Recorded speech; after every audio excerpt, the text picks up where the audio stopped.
So what would you say to the individual, though, that would say denominationalism is a sin?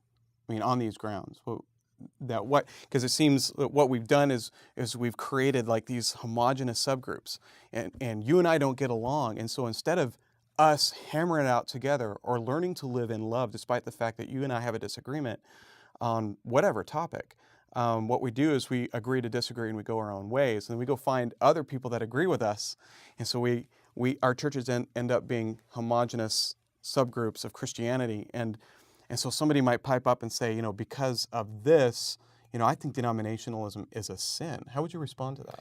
Well, I think that C.S. Lewis gives us some very good perspective at the beginning of his book, Mere Christianity.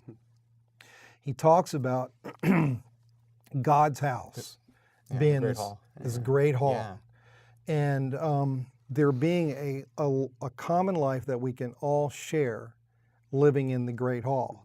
But then he goes, real intimacy, the real ability to be comfortable, it lies in what goes on in the off rooms where there are places that you can sit and you can have these long extended conversations.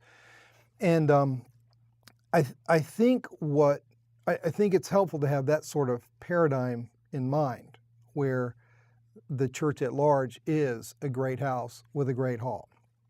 And at the same time, there are necessary rooms off to the side where subgroups of the larger church live together and work together more closely because we speak the same language. Mm-hmm. And because, again, over the history of the church, real important doctrinal disagreements have emerged, and we have just not found a way to have perfect, ecclesiastical harmony over those doctrines. Mm-hmm. And it has seemed better, I think, in the providence of God for these denominations to exist as separate entities, mm-hmm. but when it can work well when they recognize that there are other expressions that they may really, really disagree with, and there may be real problems with, and yet when the confession is Jesus is Lord and His Word is truth, and I'm a sinner, you're a sinner, there is the possibility for relationships to exist and for us to find common cause. And some of it very deeply spiritual, and some of it just, I don't know why you see things that way. So for Paul, really, it does all boil down to charity.